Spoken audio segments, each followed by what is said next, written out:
Je m'appelle Samantha McGavin, je suis la directrice exécutive d'Interpares et je me joins à vous aujourd'hui depuis le territoire autochtone du peuple Anishinaabe à Ottawa, au Canada. Nous sommes ici pour mettre en lumière le rôle important des médias indépendants et ce que l'on appelle la révolution du printemps en Birmanie, également connue sous le nom de Myanmar. Nous venons de célébrer le 4e anniversaire du coup d'État militaire qui a mis fin à 5 années de gouvernement démocratiquement élu après des décennies de dictature et militaire.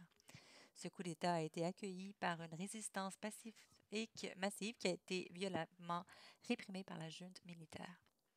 À la suite de cette répression, de nombreux manifestants ont pris les armes pour expulser militairement la junte, rejoignant ainsi ceux qui luttaient depuis longtemps pour une démocratie fédérale et inclusive. Au cours des 4 dernières années, l'armée birmane a perdu le contrôle militaire d'une grande partie du territoire, en particulier dans les campagnes. Les forces favorables à la démocratie ont mis en place de nouvelles structures de gouvernance malgré les attaques incessantes et croissantes contre les civils et les infrastructures. Malgré les risques accrus pour la sécurité des journalistes et les déplacements à l'intérieur du pays, les médias indépendants n'ont pas hésité à rendre compte du conflit et des efforts déployés pour construire la démocratie à partir de la base. Interpares travaille en solidarité avec les personnes touchées par le conflit en Birmanie, en particulier les populations ethniques ou autochtones depuis plus de 30 ans. Nous collectons des fonds, nous apportons un soutien politique et nous sensibilisons le public au Canada pour les organisations de la société civile.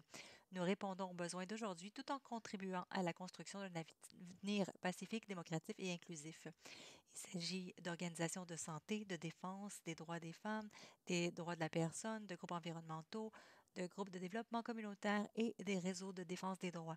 Il s'agit également de groupes de médias indépendants dont 2 sont présentés ici aujourd'hui. Je vais maintenant passer le micro au professeur Matthew Pearson de l'École de journalisme et communication de l'Université Carleton. Le professeur Pearson est un conseiller expert bénévole du programme d'entreprise sur la Birmanie. Il met son temps et son expertise en matière de journalisme et d'information sur les traumatismes à la disposition de l'entreprise et de ses partenaires médiatiques. Dans le cadre de ce rôle bénévole, il a proposé des ateliers à plusieurs de nos partenaires médiatiques sur ce sujet et nous avons eu le plaisir de voyager ensemble au printemps dernier et à cet égard, je vous laisse la parole. Merci Sam. Bonjour à tous et bienvenue. Je suis très heureux d'être ici pour participer à cet événement. Et comme l'a dit Sam, je m'appelle Matthew Pearson et j'enseigne le journalisme à l'École de journalisme et de communication à l'Université Carleton à Ottawa. Ottawa est l'un des endroits où j'ai passé une grande partie de mon temps en tant que reporter, journaliste. J'ai été journaliste pour le Ottawa Citizen et le bureau parlementaire de CBC. Et au cours de mon parcours, je me suis intéressée à la couverture des événements traumatisants et aux personnes qui en sont affectées. Et dans le cadre de ce travail, j'ai animé des ateliers, des séances de formation avec des salles de rédaction et d'autres organisations au Canada et dans d'autres pays. J'ai donc eu l'occasion extraordinaire de travailler avec Interpares au sein de l'équipe birmane et de travailler en particulier avec des journalistes qui couvrent la guerre en Birmanie, dont beaucoup travaillent dans des salles de rédaction et dans les pays voisins. Et ici, je suis dans une salle de rédaction, je crois que c'est à Mae Sot en Thaïlande, au Karen Information Center, le centre d'information Karen. Et vous savez, beaucoup de ces journalistes travaillent en dehors de la Birmanie ou de Myanmar, dans des pays comme la Thaïlande, l'Inde ou le Bangladesh.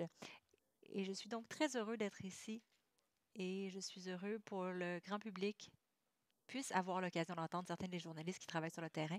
Et c'est, je pense, là où je voudrais en venir maintenant, je dirais simplement que nous avons 3 panélistes aujourd'hui qui sont des journalistes de haut niveau et 3 panélistes nous rejoignent aujourd'hui.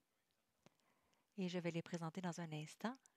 Après qu'ils se soient présentés, j'ai préparé quelques questions auxquelles je leur demanderai de réfléchir. Et si vous avez une question à poser aux panélistes, n'hésitez pas à le faire par l'intermédiaire de la fonction clavardage. Il se peut que nous ne puissions pas tous les aborder. Nous aurons probablement le temps de poser 1 ou 2 questions du public. Donc, commençons donc. Je suis très heureux de commencer. Je vais inviter Tintin de Burma News International à se présenter. Bienvenue Tintin et merci infiniment d'être ici avec nous. Merci infiniment, Monsieur le professeur. Je suis très honorée de faire partie de ce panel et de pouvoir parler et représenter les voix des journalistes et des médias qui ont différents types de problèmes et de luttes. Je m'appelle Tintin Nyo et je suis donc directrice générale de Burma News International. Burma News International, c'est un réseau de médias qui existe depuis plus de 20 ans et qui compte 15 médias membres, dont la plupart sont des médias ethniques. Et elle réalise des reportages dans différents États et régions à travers tout le pays. Donc, pour BNI, outre le soutien aux médias indépendants et au développement des médias, nous parlons aussi ouvertement et continuellement de la liberté des médias, parce que c'est ce qui nous manque le plus sous la junte militaire. C'est pourquoi nous promouvons et défendons la liberté des médias ainsi que la liberté d'expression, le droit à l'information, ce qui est très important pour les médias eux-mêmes, les journalistes et également le public pour pouvoir continuer à avoir accès à l'information. Donc, j'essaie également de promouvoir la paix et les droits de la personne dans le pays et de faire entendre la voix des minorités ethniques, y compris les différentes identités de genre et l'égalité de représentation des sexes, qui est également l'un des principaux objectifs de la BNI. Et grâce à ce travail, BNI a reçu un prix de reconnaissance pour la promotion de la paix et des voix des minorités ethniques de la part de la Fondation Hiroshima en 2023. Merci infiniment à tous. Tintinio, merci infiniment de votre présence aujourd'hui et félicitations pour ce prix. Nous sommes impatients d'en savoir plus sur votre travail avec BNI. Ensuite, j'aimerais vous présenter Nan Poggi du Karen Information Center. Bonjour Nan Poggi. Bonjour à tous. Merci Matthew de m'avoir invité. C'est une bonne occasion pour moi de vous faire part de notre travail dans le pays. Je m'appelle Nan Poggi et je travaille avec le Karen Information Center. C'est l'un des médias ethniques Karen. Nous sommes en exil depuis 25 ans.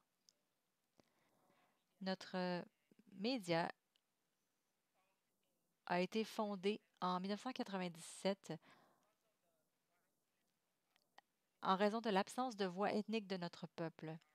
Nous sommes donc importants en tant que médias indépendants au sein de la communauté. Ce n'est pas seulement donc l'ethnie Karen, il y a de nombreuses nationalités ethniques en Birmanie. Le KIC a déjà près de 28 ans maintenant et nous réalisons des productions multimédia, non seulement en langue mirbad, mais également en langue Karani et en anglais pour les communautés internationales, pour pouvoir que les communautés internationales comprennent et connaissent la situation du peuple Karen, ses droits et sa voix, et ainsi ce qui se passe dans la région Karen. Nous collaborons également avec d'autres médias ethniques parce que le KIC est l'un des membres de Burma News International. Donc, nous sommes membres de BNI depuis 2009 et nous sommes très heureux d'avoir cette chance. Et je suis également l'une des rédactrices en chef de BNI. Donc, depuis décembre 2023, nous avons également fondé le Conseil indépendant de la presse à mai à cause du coup d'État. Nous avons perdu la liberté d'expression et nous avons donc besoin d'un organe directeur pour défendre les médias indépendants du Myanmar sous la forme d'un conseil. Je suis donc également responsable de la présidence du Conseil de presse indépendant du Myanmar. Donc, merci beaucoup pour ma présentation. Merci. Je vous remercie beaucoup. Merci beaucoup, Nan Poggi. Et j'ai hâte d'en savoir plus sur le Conseil indépendant de Myanmar. Notre dernier panéliste ce matin de la Voix démocratique du Burma, donc c'est Aye Chan-Nyang. Je vous souhaite la bienvenue. Merci, professeur Matthew, et merci à Interpares de nous donner cette occasion de nous présenter pour cette conférence. Tout comme mes deux consoeurs précédentes, DVB est dans la même situation. Je m'appelle Hei Chan, je suis rédacteur en chef de Democratic Voice of Burma. DVB a débuté il y a plus de 30 ans, un peu sous la forme d'une station de radio à ondes courtes à Oslo, en Norvège, dans, dans le but de fournir des informations impartiales et de contrer la propagande unilatérale de l'armée birmane. Donc, notre mission a été très claire depuis le début, de fournir des informations non biaisées à la population birmane, promouvoir les idées de démocratie et de droits de la personne, ainsi que faire la promotion de la diversité et de l'intégration. Ça a été notre mission principale et nous nous en tenons au journalisme responsable. Nous avons commencé comme radio à ondes courtes, loin de la Birmanie, et puis nous avons étendu nos activités à la télévision par satellite autour de 2005.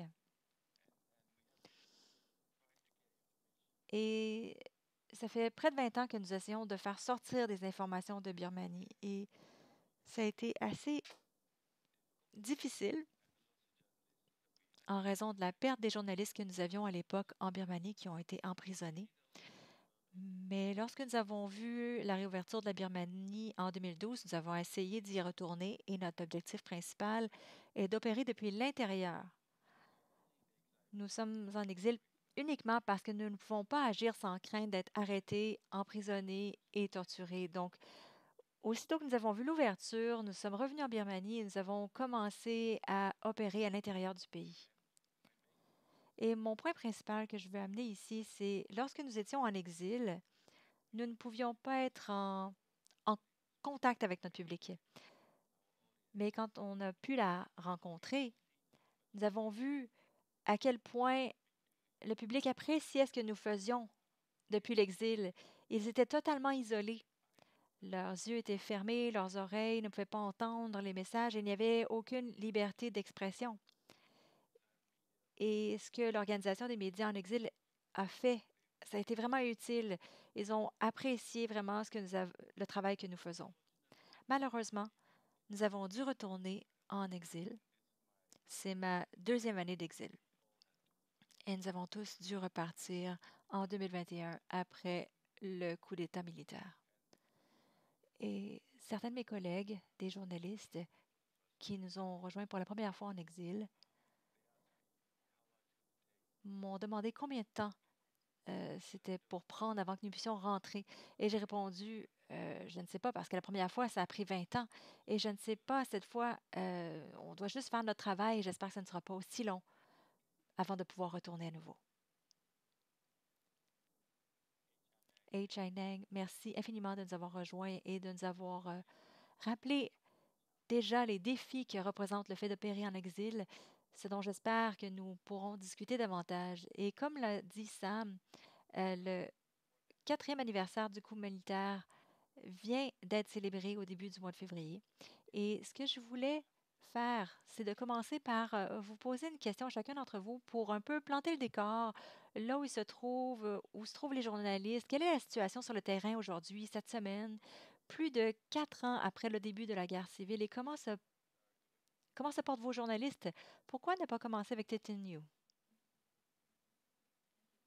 Merci infiniment. Pour la Birmanie, avant de commencer à expliquer la situation ou à planter le décor, en particulier en ce qui concerne les médias, j'aimerais également expliquer un peu le contexte de la situation politique du pays. Ça fait maintenant plus de 4 ans que nous sommes à nouveau sous le régime de la junte militaire et la situation dans le pays empire de jour en jour. Et pendant cette période, dans différentes parties du pays, on peut voir qu'il y a des combats actifs, des frappes aériennes, des tirs d'artillerie et toutes sortes de violations des droits de l'homme. En raison du conflit actif et des combats incessants, nous avons plus de 3,5 millions de pertes d'identité. Les violations des droits de l'homme comprennent des incendies de maisons. Certains villages ont disparu en une seule nuit et énormément de personnes ont été tuées. Dans une récente frappe aérienne, euh, euh, elle a fait environ 40 morts dans l'État de Rakhine. Il s'agit donc d'un phénomène plutôt masculin aussi d'un génocide. Nous pouvons le dire, mais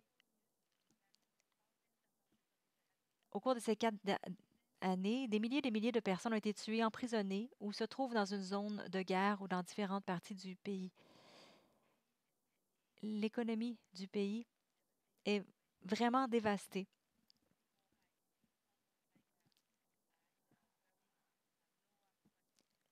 Les gens sont dans une situation de pauvreté accrue et le pays se trouve dans une situation préoccupante.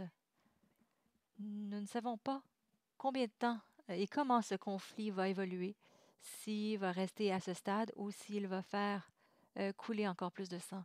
Donc, quoi qu'il en soit, l'intensification des combats a bien sûr mis en péril la vie de la population, des civils et des journalistes qui donc habitent avec les civils. Il y a aussi une crise humanitaire et c'est vraiment une situation dévastatrice, une crise humanitaire. Et les conditions de santé et bien d'autres aspects. Donc, quand on parle des médias ou médias indépendants, on peut voir que de 2010 à 2020, il y a eu des développements dans les médias indépendants. Et il y a également beaucoup de journalistes professionnels qui ont été formés et qui travaillent. Ils aiment faire cette carrière dans le journalisme parce qu'ils aiment promouvoir la liberté des médias et la liberté d'expression. Mais après le coup d'État militaire, le pays se trouve aujourd'hui dans une situation encore pire en ce qui concerne la presse de guerre et la liberté de presse. En 2024, la Birmanie figure déjà au 171e rang de classement mondial de la liberté de presse.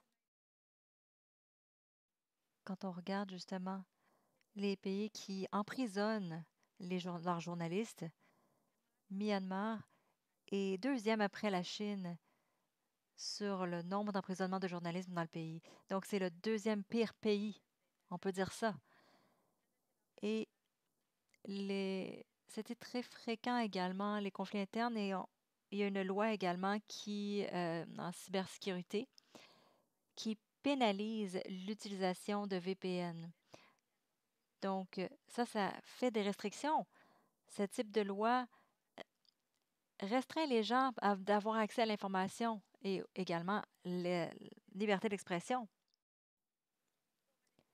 Ça a donné toutes sortes de difficultés justement aux journalistes et ils font leurs reportages sur le terrain où il n'y a pas d'accès à l'Internet ni électricité. Mais ils doivent faire le reportage à travers toutes ces difficultés et situations. Donc, ils doivent souvent se déplacer dans différents villages ou différentes communes pour avoir accès à Internet ou à l'électricité. Et en traversant ces différentes communes, il y a de nombreux points de contrôle et de nombreux endroits où les journalistes peuvent être arrêtés ou abattus sur place. Et on peut dire que ce sont là les conditions dans lesquelles les journalistes font leur reportage. Mais s'ils restent dans d'autres pays, la situation n'est pas si mauvaise. Mais ils ont différents problèmes de sécurité. Il y a toujours une certaine forme d'instabilité, quel que soit l'endroit où ils vivent. Mais ce que j'apprécie le plus et ce dont je suis fière, c'est qu'ils sont toujours très résilients et qu'ils sont toujours prêts à continuer à diffuser des informations pour que les gens puissent continuer à avoir accès à l'information, qu'ils puissent être informés, qu'ils ne soient pas manipulés par des informations erronées ou des discours de haine et qu'ils puissent être activement impliqués et continuer à contribuer à façonner la prise de décision pour les différents dirigeants politiques qui serviront les intérêts de la population. Et je pense donc que c'est la raison pour laquelle le rôle des journalistes est très important, tout en étant très risqué, mais aussi très résilient. Merci. Merci, Tentenu, pour cet excellent point de vue. Dan Pagé, est-ce qu'on peut peut-être maintenant vous passer la parole? Le Centre d'information Karen est basé à Mae Sot, en Thaïlande. Est-ce que vous pouvez nous expliquer votre point de vue de la situation sur le terrain aujourd'hui, en particulier comment vont vos journalistes et peut-être même qu'est-ce qu'ils font?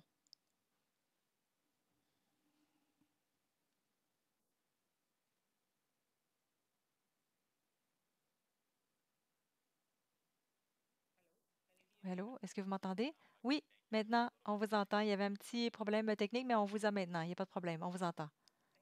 Merci. Je devrais également mentionner de nombreux points importants. En Birmanie, comme nous le savons, Myanmar est en proie à une guerre civile nationale depuis plus de 4 ans. Mais si j'ai bien compris, le conflit armé dure depuis plus de 70 ans. La situation sur le terrain aujourd'hui est donc insécure pour la population et les survivants. C'est très difficile pour eux de vivre sur le terrain. Donc, la liberté d'expression a été perdue.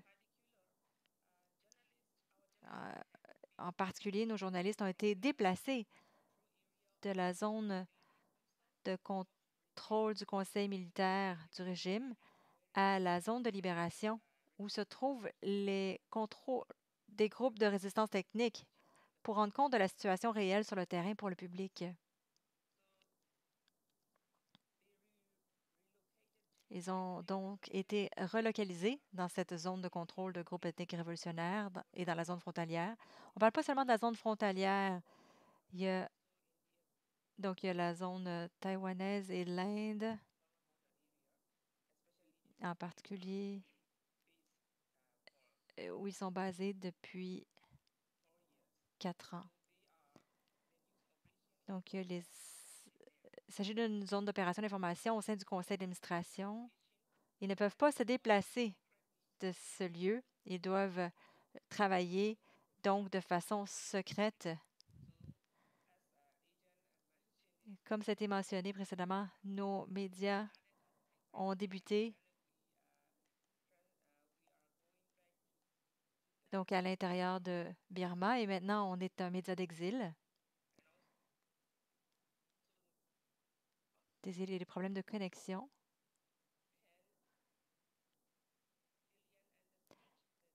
Donc, quand ils ont compris le coup d'État qu'ils devaient partager près de leur village et des vidéoclips pour les médias, les nouveaux médias indépendants, mais ils sont également préoccupés par la sécurité quand ils contactent les organes de presse ou les journalistes pour leur envoyer de l'information. Une autre situation qui peut se mettre en place, c'est que les médias indépendants disposent de fonds limités pour assurer la production d'informations, et ça, c'est difficile. En plus de tout ça, les journalistes qui travaillent aux frontières des pays voisins sont dans l'impossibilité de mentionner leur identité de journaliste où le travail en exil n'est pas légal. En même temps, les arrestations arbitraires de civils et l'interdiction de communication ont également violé le droit du public à l'information. Nos sources d'information ont également été moins enclines à s'exprimer dans les médias pour leur propre sécurité. Donc, même si les journalistes sur le terrain sont limités, la sécurité est la première chose la plus importante pour eux. Donc, la portée de notre couverture journalistique a été limitée. Donc, ce sont vraiment les situations résumées des 4 dernières années que je voulais partager avec vous. Merci. Merci. Il y avait beaucoup d'informations là-dedans. Il y avait des petits problèmes donc de connexion et on doit s'y en attendre quand il y a des gens du monde entier qui se connectent avec nous. Il y a un peu de statique sur cette ligne. Mais ce que j'ai retenu d'intéressant, vous avez parlé de la situation sécuritaire et de son impact sur sur les journalistes, les fonds limités dont disposent les médias indépendants et des arrestations arbitraires des civils, ce qui a rendu les civils moins ou peut-être plus réticents à parler aux médias. Et ça limite la portée des histoires que les journalistes peuvent raconter. Je vous remercie pour votre présentation et d'avoir un peu planté le décor pour nous. Et je vais passer maintenant la parole à Nate Chan. Je sais que vous êtes passé également dans la même ville. Est-ce que vous pouvez parler également de ce que votre équipe, à quoi elle est confrontée en ce moment et comment vous voyez la situation sur le terrain? Oui, je vous remercie. Mes deux collègues ont déjà abordé un grand nombre d'informations très importantes. Et peut-être pour résumer, si on considère ces 4 dernières années, c'est vraiment une distraction dévastatrice. Comme m'ont dit mes collègues précédents, la guerre civile en Birmanie dure depuis plus de 70 ans. Mais je n'ai jamais vu un tel niveau de destruction du pays par l'armée birmane. Au cours des 4 dernières années, l'armée a pris pour cible les civils, non seulement les forces armées ethniques mais elle s'en prend littéralement aux civils. Plus de 100 000 maisons ont été incendiées et des milliers de villages ont été détruits. En conséquence, des millions de personnes ont été déplacées partout au pays. Selon nos propres statistiques et recherches, 50 000 personnes sont mortes au cours des 4 dernières années. C'est une véritable catastrophe. Ce n'est même pas un conflit ou une invasion, c'est essentiellement l'armée birmane qui attaque son propre peuple. Ce n'est pas lié à l'ethnie ou à la religion, c'est seulement lié au pouvoir. Pour s'accrocher à leur pouvoir, ils détruisent tout le pays. Et entre les deux, les journalistes doivent faire leur travail pour couvrir les événements. Et comme l'a dit mes collègues, plus de 200 journalistes ont été arrêtés au cours des 4 dernières années. Et 50 journalistes sont toujours en prison. Ce qui fait de ce pays le deuxième plus grand nombre de journalistes emprisonnés après la Chine, selon l'étude Frontières sans frontières. Donc, l'armée devient de plus en plus sophistiquée en termes d'interception, des téléphones portables, de l'Internet, des pages des médias sociaux. Et nous avons vu de nombreux journalistes et même des civils qui défendent ou exercent leur droit à la liberté d'expression être détenus tous les jours dans les journaux gouvernementaux. Parce qu'ils mettent sur leurs différentes publications, ils mettent un pouce vers le haut, ils parlent justement de leurs histoires antimilitaires. Et c'est comme ça que l'expression détaillée de la liberté d'expression se produit en Birmanie. Même face à ce genre de situation, les journalistes continuent de faire leur travail, non seulement dans les villes et les villages, mais aussi dans les zones de conflit. On doit couvrir la situation, on doit faire notre travail, sinon les gens ne sauraient pas ce qui se passe dans le pays.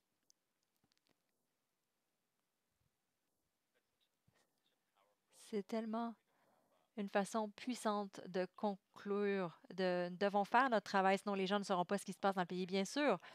Mais question suivante, ce qui se passe dans le pays arrive à un moment où il se passe tant de choses dans le monde. Le coup d'État en lui-même, le 1er février 2021, a eu lieu au plus fort de la pandémie mondiale de COVID-19. Dans les années qui ont suivi, nous avons assisté à l'invasion de la Russie dans la guerre qui a suivi Ukraine, donc à une crise humanitaire croissante au Soudan et bien sûr la guerre entre Israël et le Hamas à Gaza, ainsi qu'au retour de Donald Trump à la Maison-Blanche. Je suis donc curieux d'entendre ce que vous avez à dire. Dans quelle mesure, en fait, la communauté internationale a-t-elle l'impression de ne pas prêter attention à la Birmanie et quels sont les enjeux si ce désengagement persiste? Peut-être pourrions-nous commencer peut-être par A. Chan. Merci, Matthew. Le manque d'attention signifie le manque d'action. S'il n'y a pas d'attention, s'il n'y a pas de couverture médiatique, comme je disais précédemment, les gens ne savent pas ce qui se passe en Birmanie parce qu'il n'y a pas d'attention, il n'y a pas de couverture médiatique, il n'y a pas d'action à aider, à soulager la douleur dans le pays. Si vous regardez ces 4 dernières années, il n'y a plus d'écoles, plus d'universités dans la plus grande partie du pays. Et les hôpitaux sont vides à cause du conflit et des bombardements de l'armée birmane. L'économie est en plein désastre. Elle est en train de s'effondrer.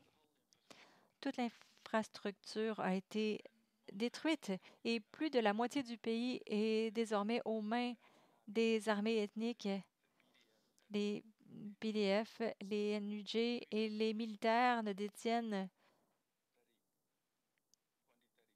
20 à 30 du territoire national. Le conflit s'intensifie de jour en jour et on s'en préoccupe pas vraiment et le peuple paie le prix fort de ce conflit. Et plus il dure, plus le peuple souffre et le prix le plus élevé de cette souffrance est la perte de vie humaine. Et c'est ce que nous voyons. Et c'est le résultat d'un manque d'attention qui se traduit par un manque d'action. Tintin, voulez-vous intervenir sur ce sujet de votre point de vue? Est-ce que vous avez l'impression que le monde a oublié cette situation à certains égards? Oui, malheureusement, nous devons dire que le monde a oublié la Birmanie, le Myanmar. Même si notre situation, comme nous l'avons décrite, est en train d'empirer. Les gens souffrent. Les jeunes générations sont en train de perdre leur avenir et le pays est en proie à des combats de graves violations des droits de la personne et aucun d'entre eux n'est en sécurité, que ce soit chez lui ou à l'extérieur ou sur la rue. Donc, dans cette situation, euh, oui, elle a été oubliée.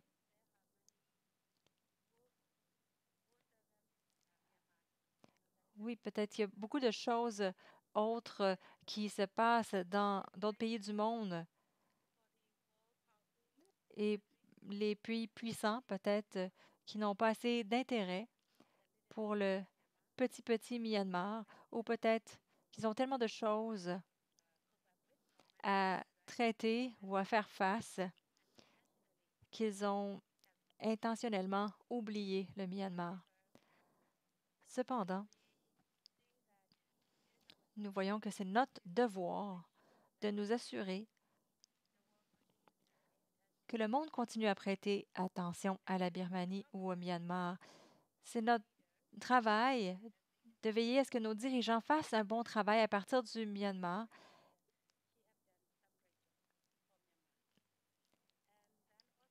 Et il y a beaucoup d'autres minorités ethniques qui se sont battues pour leur autodétermination, une meilleure démocratie et leur position.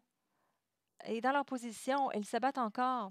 Et nous devons nous assurer que leur résilience, leur autodétermination, leur engagement doivent être salués. Nous devons donc nous assurer que le monde écoute et entende ce genre d'histoire puissante.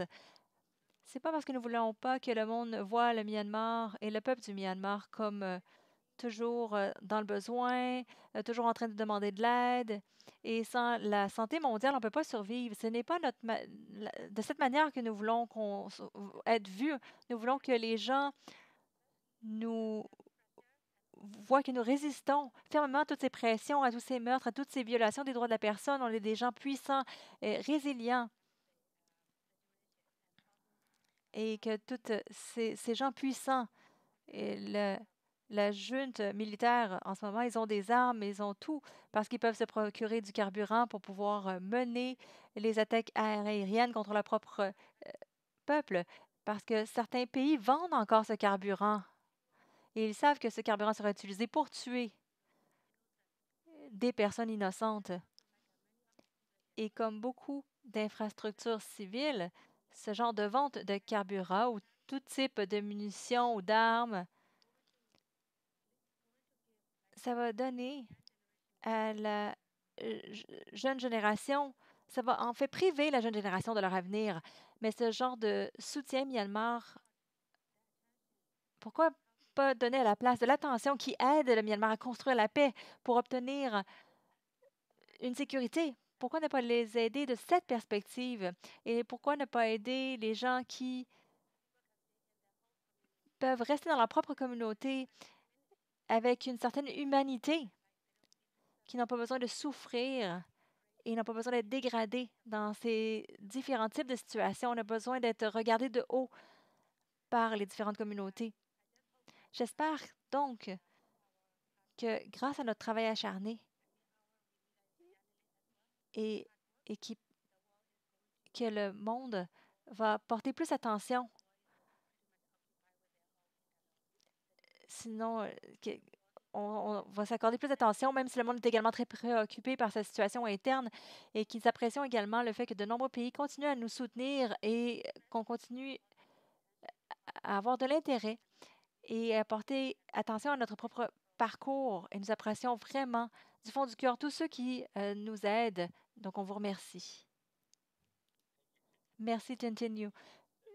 Une chose que vous avez dit qui résonne avec moi et qui probablement résonne avec Sam et les gens également chez Interpares et mon équipe, vous avez dit que nous résistons fortement et ça, je pense que c'est très clair.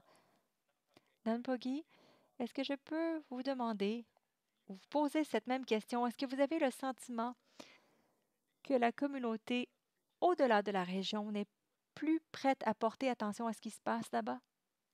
Oui, oui, j'aimerais revenir au moment du coup, parce que les militaires ont profité de la pandémie pour prendre le pouvoir. Cependant, la population de tout le pays s'est révoltée contre ce coup d'État. Au début, ils ont protesté pacifiquement, mais après le coup, les militaires ont violemment réprimé les manifestants. Donc, ils ont contraint de se joindre au soulèvement. Donc, en 2021 et 2022, on peut voir l'aide d'urgence, l'assistance humanitaire et le soutien pour les annonces de services publics pour éduquer les gens qui se sentent euh, pas bien. Le conseil aussi de soutien mental aux personnes est fourni également. Bien que le rôle des médias soit considéré comme important dans le pays, la quantité est assez faible. Vous avez parlé de l'invasion russe en Ukraine. Vous avez mentionné également la guerre à Gaza et la crise humanitaire au Soudan. Et donc, Myanmar, ce n'était pas une priorité, c'était le cas pour l'ensemble de notre peuple. Et à propos du nouveau président Donald Trump, quand il est arrivé au pouvoir, il a coupé le financement étranger, ce qui a affecté directement et indirectement chacun d'entre nous. Mais je ne pense pas que ce soit la communauté mondiale qui se désintéresse de la Birmanie. Le principal pays qui a fourni, qui n'a pas porté beaucoup d'attention à notre pays en ce moment. Pardon, il y a des coupures. Il y a aussi un petit pays en Asie du Sud-Est qui souffre des effets négatifs de l'armée depuis des années, des décennies. La Birmanie est un pays où vivent de nombreux groupes ethniques. L'aspect politique de ces groupes ethniques est vraiment intéressant à étudier pour vous. Et le conflit entre les groupes ethniques est également dû aux stratégies et à la systématisation utilisée par les militaires pour monopoliser le pouvoir et combattre les groupes ethniques au fil des ans. Mais je pense que d'autres pays dans le monde, y compris le Canada, des pays européens et certains pays asiatiques, s'intéressent toujours à la Birmanie. C'est pourquoi nous devons continuer à mener plus d'actions de sensibilisation et de plaidoyer pour notre pays et notre peuple, comme ce type de discussion. Merci beaucoup. Merci infiniment, Nan Poggi. Vous avez soulevé un point intéressant concernant le retour de Donald Trump et sa décision de couper les ponts avec les États-Unis. Je me demande si on voit un pays comme la Chine qui s'intéresse de plus en plus à la Birmanie et ce que ça pourrait signifier. Est-ce que, Tintin, je peux vous demander d'intervenir sur ce sujet? Merci infiniment, professeur.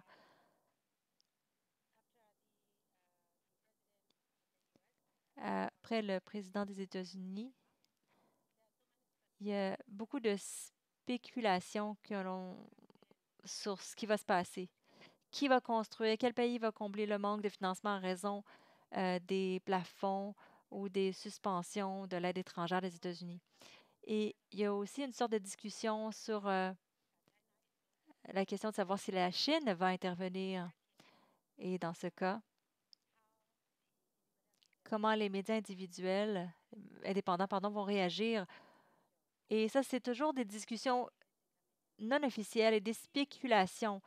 Et en ce qui me concerne, je crois fermement que les médias que je connais ne sont pas avides d'argent qui provient de qui que ce soit et qui vont s'en empirer pour survivre. Je pense pas que c'est ça, être un média indépendant.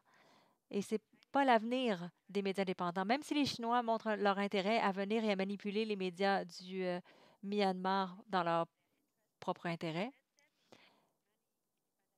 il va, il y aura de nombreux médias indépendants qui résisteront et refuseront de recevoir leur soutien ou leur financement. Et ils vont continuer à survivre par eux-mêmes. Parce que s'ils sont facilement manipulés, il n'y aurait pas de médias en exil ou de médias indépendants.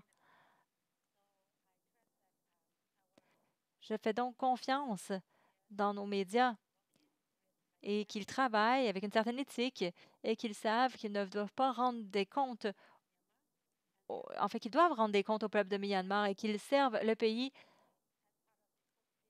en tant qu'un pilier, en tant que rôle de pilier de front et qui aident le pays à évoluer et à se positionner vers une plus grande démocratie. Et c'est ça ce que je pense dans ce type de situation. Donc, par rapport aux coupures des États-Unis, évidemment, ça a un impact considérable sur les médias indépendants ainsi que sur d'autres aides humanitaires et d'activités de développement. Évidemment, on doit dépendre de, de financement de donateurs parce qu'après le coup, tous les types de revenus provenant de la publicité ou de d'autres plateformes ont été perdus. Et les médias indépendants ont dû reprendre nos activités depuis le début.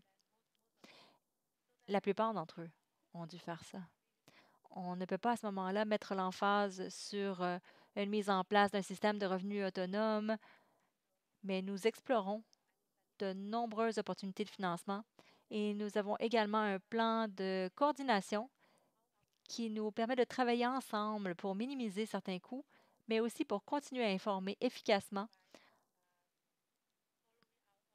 en suivant notre propre politique éditoriale et le code de conduite des médias.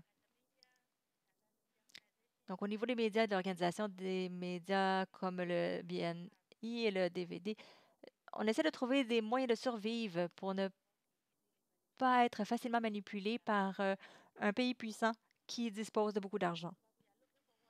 Ce que nous recherchons, c'est le pays qui répondra aux médias et pour soutenir la survie des médias. Et nous respecterons et accueillerons donc ce type de pays pour combler le fossé. Je vous remercie, le fossé de financement. Merci beaucoup. Merci beaucoup, Tintin Yu. J'aimerais maintenant passer à une question concernant les journalistes spécifiquement. Je suis conscient du temps. Vous avez tellement de choses intéressantes à dire et j'ai l'impression qu'on pourrait continuer toute la journée et on aurait encore beaucoup de choses à dire. Mais une question que j'aimerais vous poser, je vais commencer avec Nan Pagui parce que j'ai eu l'occasion, et j'ai montré cette photo tout à l'heure, de travailler avec votre salle de rédaction, le Karen Information Center. Est-ce que vous pouvez nous parler des risques auxquels les journalistes sont confrontés en ce moment pour rendre compte de la guerre et peut-être, en partant de là, quels sont les impacts psychologiques et émotionnels sur eux lorsqu'ils entreprennent ce travail? Oui, l'industrie de la production d'informations exige à la fois d'aller sur le terrain et de recueillir des informations. Donc, si nous ne sommes pas sur le terrain ou si nous n'avons pas de réseau sur le terrain, il n'y a pas d'image ou de matériel pour rendre compte de la situation. Donc, ça requiert une bonne électricité pour écrire un reportage. Ça requiert également les choses pour la communication. Vous devez avoir un bon appareil photo. Et c'est difficile d'apporter des appareils photo. Donc, on utilise le téléphone portable pour prendre des photos. Et le reporter ou journaliste ont également besoin d'ordinateurs pour enregistrer les nouvelles. Et tous les journalistes doivent être en sécurité car ils ne sont pas considérés comme des victimes de la guerre politique et civile. Et parfois, le conseil militaire cible les journalistes comme des ennemis. Et dans cette situation, les journalistes travaillent dans un environnement complètement opposé. Et non seulement pour eux-mêmes, mais pour leurs membres de leur famille qui sont également en danger dans ces situations.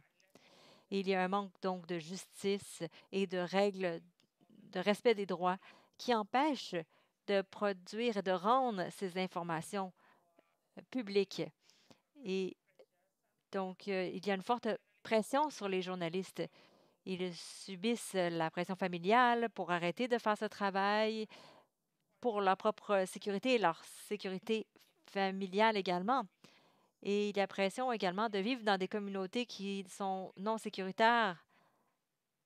Donc, dans notre pays, durant ces 4 dernières années, on s'inquiète pour savoir qui est notre ami ou notre ennemi. On ne le sait pas.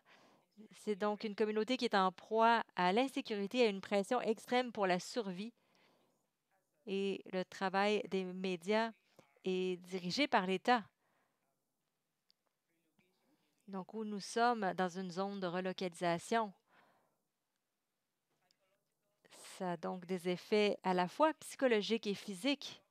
C'est également un travail qui exige de motiver les personnes interrogées. Donc, les personnes à qui nous posons les questions, nous devons donc d'abord les motiver et instaurer une confiance pour qu'elles répondent aux questions du journaliste. Et ils sont donc plus stressés. C'est très difficile, justement, durant des situations où leur survie est en jeu. Donc, quand on pose des questions, qu'est-ce que ça veut dire, justement, de soutenir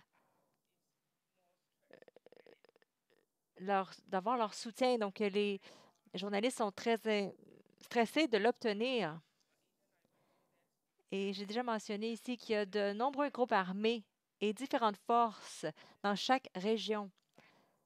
Tandis que chaque parti se protège contre la stratégie militaire, les journalistes ont également dépassé les limites de l'épopée médiatique pour obtenir et rapporter les nouvelles, en particulier lorsque nous couvrons la guerre. Ils ont dû se rendre dans des zones de conflit et entrer en contact avec des sources militaires sur le terrain. La guerre civile actuelle est un conflit armé sur le terrain. Les frappes aériennes et des attaques de drones sont omniprésentes. On doit vraiment être prudent en tant que journaliste. Et ils peuvent trouver dans ces situations. Ils peuvent être blessés ou même tués en se déplaçant pour recueillir des informations, pour faire leur reportage et ramener ces informations à la salle de rédaction. C'est pourquoi ils doivent être accompagnés par des groupes révolutionnaires de confiance dans la région qu'ils visitent. Plus de 4 ans après la prise de pouvoir par les militaires, 7 journalistes ont été tués et plus de 200 journalistes ont été arrêtés. Et ça a déjà été mentionné auparavant. Et la plupart d'entre eux ont été libérés, mais ils sont toujours en prison. Donc, 11 d'entre eux sont toujours en prison et ont été condamnés à plus de 10 ans de prison. Donc, ça inclut une journaliste qui a reçu donc une peine de condamnation à vie. C'est très dangereux pour les journalistes de couvrir les nouvelles et de recueillir des informations dans les zones de conflit. Dans toutes les régions de la Birmanie, ce sont toutes des zones de conflit. Nous devons donc être prudents et nous devons avoir une politique de sûreté et de sécurité. Et tout le personnel doit être conscient de cette politique et la suivre pour donner une information et une production de nouvelles. Je vous remercie. Merci infiniment. Je suis conscient du temps qui m'est imparti, mais je voudrais vraiment introduire Chan dans cette conversation parce que tout à l'heure, vous avez parlé avec beaucoup d'éloquence de l'expérience de l'exil et je me demande si vous pourriez éclairer cette expérience et l'impact qu'elle a eu sur vous et sur d'autres journalistes comme vous au cours de ces 4 dernières années. Vous savez, même si nous opérons depuis l'exil, on est davantage comme un média local ou un peu comme un média hybride. On peut survivre en faisant notre travail depuis l'exil. On doit compter sur les gens sur le terrain, nos collègues sur le terrain. Ce sont eux qui sont en première ligne pour nos organisations. Je suis sûre que c'est la même chose pour les autres organisations médiatiques. On compte sur les gens, les journalistes, les citoyens dans les villages, les villes qui sont en première ligne. Le danger pour les journalistes, comme les photos que vous voyez maintenant, c'est un journaliste qui était présent juste après le coup d'État, pendant la manifestation. Ils peuvent sortir sur la rue en portant l'uniforme de médias et afin de couvrir la manifestation et même pendant la répression. Et il a été arrêté.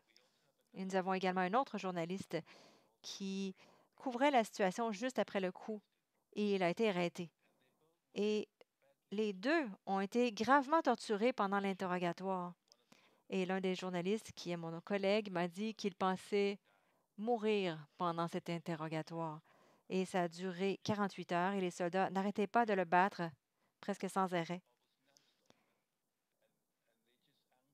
Et ils étaient furieux à propos de ces reportages. Et ce genre de situation ne devrait plus se produire. Il n'y a aucune chance que les gens fassent des reportages dans la rue. Il y a donc beaucoup de ces situations dévastatrices. On doit vraiment dépendre, comme mes deux collègues l'ont dit plus tôt, sur l'obtention d'informations et la réalisation de reportages. Et les risques sont très élevés et les gens ne se font pas confiance les uns les autres. C'est pour ça qu'on doit nous appuyer sur les journalistes citoyens sur le terrain. parce que, premièrement, il y a un manque de communication, il n'y a pas d'Internet, c'est très difficile d'aller d'un endroit à un autre parce qu'il n'y a pas de transport en, en commun. Et il y a un autre problème de confiance. On ne peut pas simplement envoyer notre reporter dans une région parce qu'il ou elle ne connaît pas le groupe qui opère dans cette région. Et si on peut leur faire confiance ou non, on doit donc faire appel à de nombreux journalistes citoyens, les former, parce qu'ils connaissent le terrain, connaissent la région, la situation, et puissent couvrir l'histoire à partir de là. Et on doit innover et trouver tous les moyens possibles pour obtenir des informations sur le pays dans la situation actuelle. Merci, je vous remercie. Ma dernière question est une opportunité pour tout le monde de conclure, parce qu'on arrive à la fin de de ce panel. Ce que j'espérais, c'est poser la question suivante. Compte tenu de tout ce qui se passe en ce moment et de tous les sujets abordés aujourd'hui, je suis curieux de savoir quels sont les signes d'espoir ou d'optimisme auxquels vous vous accrochez. Vous avez fait, Tintin référence à la force profonde des gens, à la résilience dont ils font preuve, mais je suis curieux de demander à chacun d'entre vous quels sont les signes d'espoir et d'optimisme. Et peut-être qu'on peut commencer par Nan Pagé.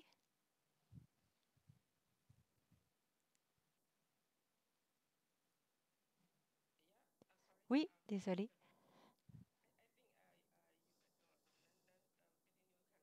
Je pense que Tintin peut commencer avant moi, s'il vous plaît. Tintin, allez-y. Qu'est-ce qui vous donne de l'espoir en ce moment? Merci infiniment.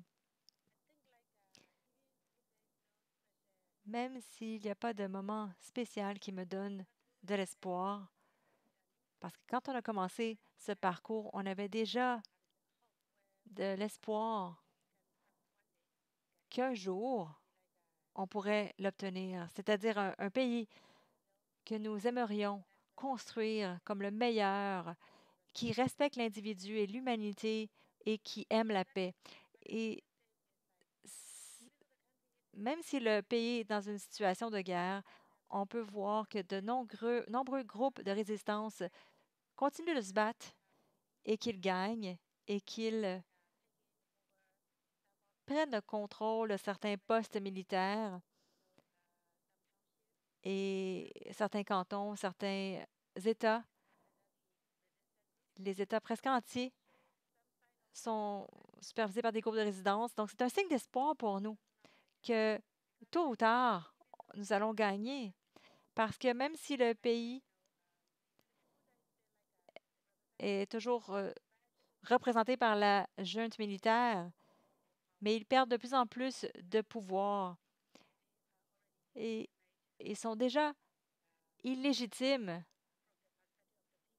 Ils ne représentent plus le parti du peuple, mais ils restent au pouvoir. Mais en même temps, le groupe de résistance gagne de plus en plus de pouvoir et de contrôle. Et ils sont dans leurs propres États.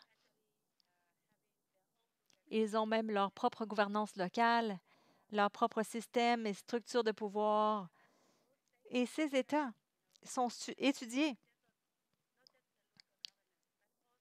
Non seulement la gouvernance locale, il y a une sorte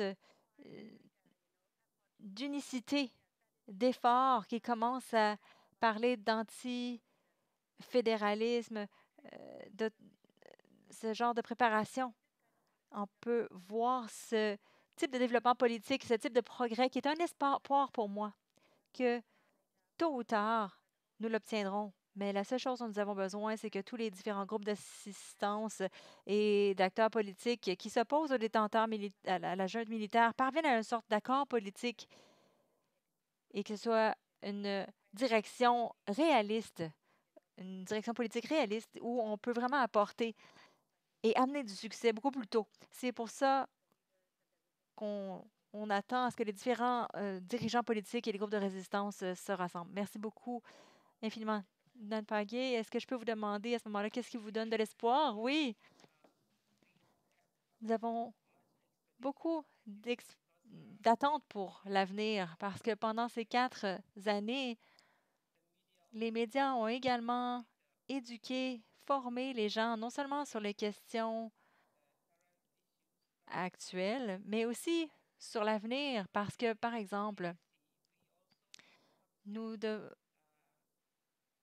devons promouvoir la gouvernance locale, que les questions de gouvernance doivent éduquer les gens, de sorte que les gens doivent comprendre quelle est la politique de l'organisation sur laquelle nous exerçons un contrôle. Si les gens ne comprennent pas la politique, ils risquent d'avoir des problèmes avec l'organisation, en particulier avec la, les groupes révolutionnaires. Mais, mais c'est pas parce qu'on n'était pas d'accord avec le coup, donc on ne veut pas, on veut former les gens sur ce que c'est et que vous pouvez conseiller la politique et cela se traduit par des menaces, des attaques et des abus envers les gens. Donc une autre chose, c'est que l'information, désolé, il y a un petit problème technique pour la panéliste. Oui. Oh, oui, bonjour. Oui, dé- désolé. Désolé, ma connexion Internet n'est pas très stable. Comme tous les médias indépendants qui font leur rapport de vérification des faits, il y a beaucoup de plateformes de médias sociaux qui peuvent être, qui, dont on peut avoir confiance dans chaque canal, mais on est inquiet de l'information, que cette information ne soit pas fiable et on craint que cette information soit un poison pour la population. On essaie d'organiser des ateliers d'initiation aux médias et à l'information pour les personnes ou les parties prenantes pour que toutes les parties prenantes comprennent c'est quoi l'éthique des médias et quelle est la politique des médias dans chaque organisation.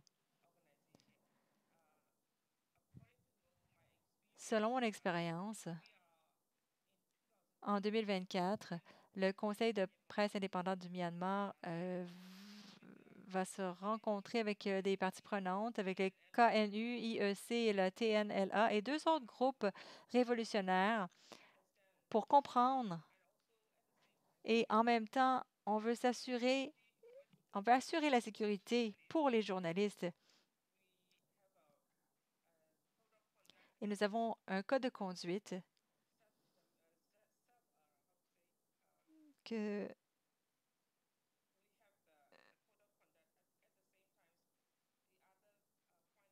et l'autre point dont je veux parler, c'est que non seulement en Birmanie, mais les pays voisins, ils ont les médias également. Donc, si de personne à personne, on fait des réseaux, mais aussi les médias birmans et les médias thaïlandais ont plus de réseaux et des conseils de médias, les journalistes ensemble à la frontière et dans les zones transfrontalières.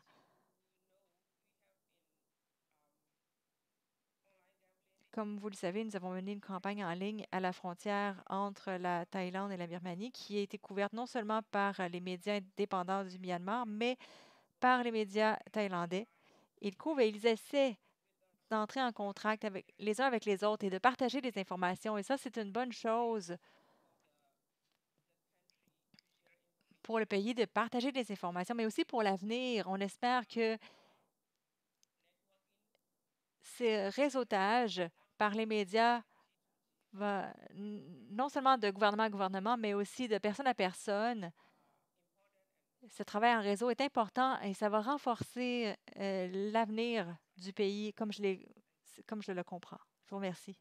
Merci infiniment. Nous avons un peu dépassé le temps imparti. Nous allons donc conclure très bientôt. C'est peut-être un peu injuste, euh, mais je peux vous demander ce qui vous donne de l'espoir en 30 secondes ou moins. Oui, vous savez, si vous regardez la situation en Birmanie, il y a beaucoup de dévastation, beaucoup de destruction et il y a beaucoup d'enfants qui ont perdu leurs parents. Des centaines de milliers d'enfants ont perdu la vie et leurs parents et toute la guerre civile est en cours. Mais en même temps, Si nous leur tournons le dos, qui va le faire? Et l'espoir dépend en grande partie de la croyance. On croit en la liberté, en la justice et qu'elle prévaudra. Et c'est cet espoir qui nous fait avancer. Ce sont de très bons mots pour terminer. Nous croyons la liberté, on croit la justice et l'espoir qui l'emportera. Je vous remercie. Nan Paquet, Tintinu, Enchan, merci infiniment d'avoir répondu à mes questions aujourd'hui. Je vais passer la parole à Samantha. Merci infiniment. J'aimerais terminer en remerciant nos merveilleux panélistes qui nous ont rejoints aujourd'hui et qui ont partagé avec nous avec tant d'éloquence, ainsi que leur merveilleuse organisation inspirante qui travaille sans relâche pour informer leur communauté et le monde sur les réalités auxquelles sont confrontées les personnes en Birmanie et sur ces luttes pour la liberté et la justice. Je remercie également le professeur Matthew Pearson pour l'entretien qu'il nous a accordé aujourd'hui ainsi que pour ses nombreuses contributions à ce travail. Merci également à notre équipe technique, à Nick et à Steve. Et je voudrais dire à notre public, si vous voulez en savoir davantage sur la Birmanie et sur le travail courageux des entreprises partenaires sur le terrain, veuillez visiter les sites web qui sont présentés ici. Les URL sont à l'écran et les liens seront bientôt dans le clavardage. Et j'aimerais remercier Affaires mondiales Canada qui soutient le travail des entreprises en Birmanie, Myanmar depuis 30 ans. Nous sommes très reconnaissants de ce soutien et nous sommes honorés de veiller à ce que l'argent des contribuables canadiens soutienne ce travail incroyable. Et Interpares dispose également d'une base de donateurs de plusieurs milliers de personnes qui contribuent également à rendre ce travail possible grâce à leur soutien financier et politique. Merci beaucoup à notre public d'être venu, de s'être renseigné, d'avoir été témoin de la révolution que nos collègues documentent courageusement et qu'elle co-crée. Donc, si vous le pouvez, continuez à témoigner en partageant avec d'autres l'enregistrement de ce panel et en parlant de ce que vous avez appris aujourd'hui. Et je vous souhaite une excellente journée. Je vous remercie de votre attention.